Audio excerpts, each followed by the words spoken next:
पूज्य श्री ब्रह्मचारी जी महाराज के चरणों में प्रार्थना करेंगे, आपका आशीर्वाद हम सबको प्राप्त हो सके, ऐसी प्रार्थना। श्री सीताराम समारंभां श्री रामानंदार्य मध्यमाम् अस्मदाचार्य पर्यन्तां वंदे गुरु परंपराम्। व्यासपीठ पर विराजमान श्री मध्यगत गुरु रैवासा पीठाधीश्वर श्रीमद्भागवत एवं भक्तमाल वांग्मय स्वरूप एवं इस बीहड़ में अकल्पनीय संसार में पाए जाने वाले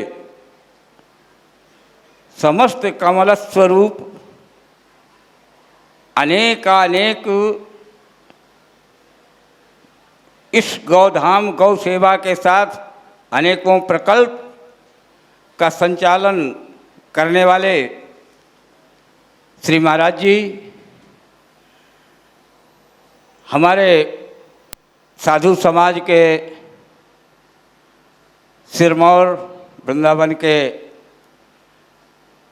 हमारे सबसे श्रेष्ठ अर्चनीय पूजनीय वंदनीय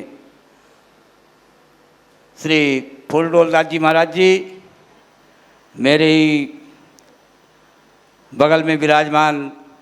जिनको हम वृंदावन में उत्सव मूर्ति स्वरूप हमारे सभी महापुरुषों के द्वारा एवं वहाँ के ऋषिक महापुरुषों के द्वारा जिनको सम्मानित किया जाता है, ऐसे दिव्य महापुरुष मेरे दाहिने भाग में विराजमान हमारे चतुर्थ संप्रदाय विरक्त वैष्णव परिषद के पूर्व अध्यक्ष महामंडलेश्वर श्री सच्चिदानंदास जी महाराज, उनके बगल में हमारे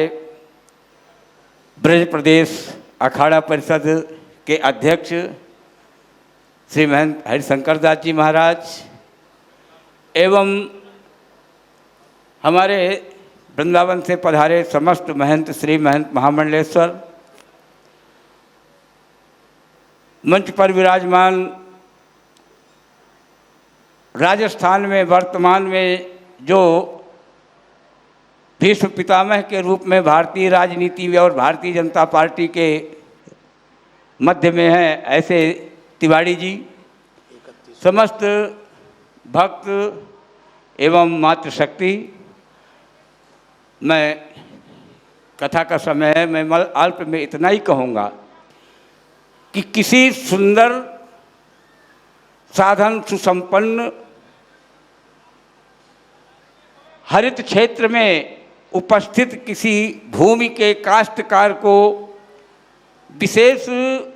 महारत हासिल हो सकती है, लेकिन वो कोई विशेष उपलब्धि नहीं है अगर उसमें कोई अच्छी खेती करके, कोई नए अनुसंधान करके और समाज और राष्ट्र को समर्पित करे। लेकिन किसी ऐसे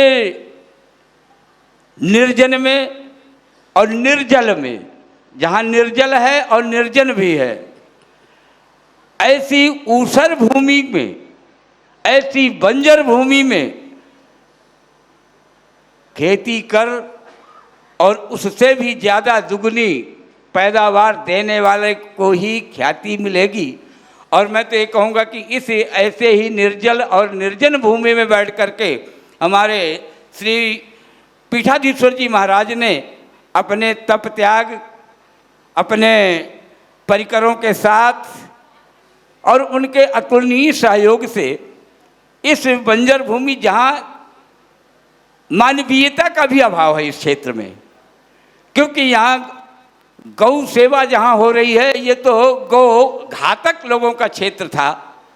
और आज भी है। और ऐसे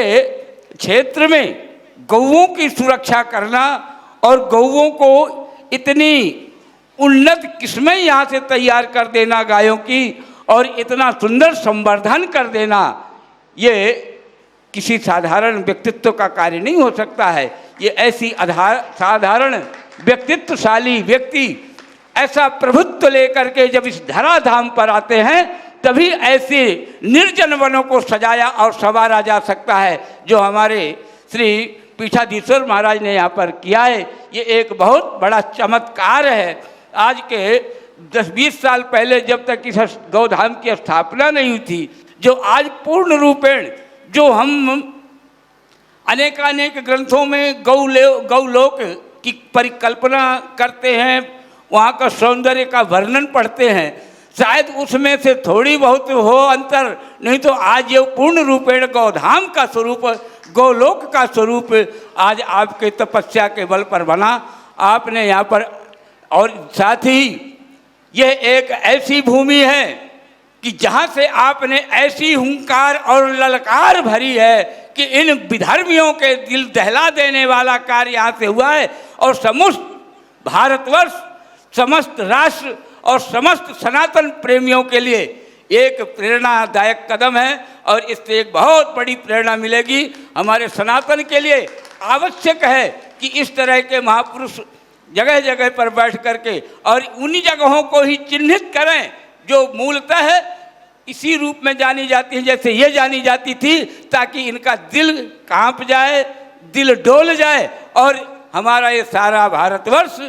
गौ भक्ति से परिपूर्ण हो। ऐसी शुभकामना, इसी मंगल कामना के साथ वाणी को विराम। जय श्री राम। माई मेरे श्याम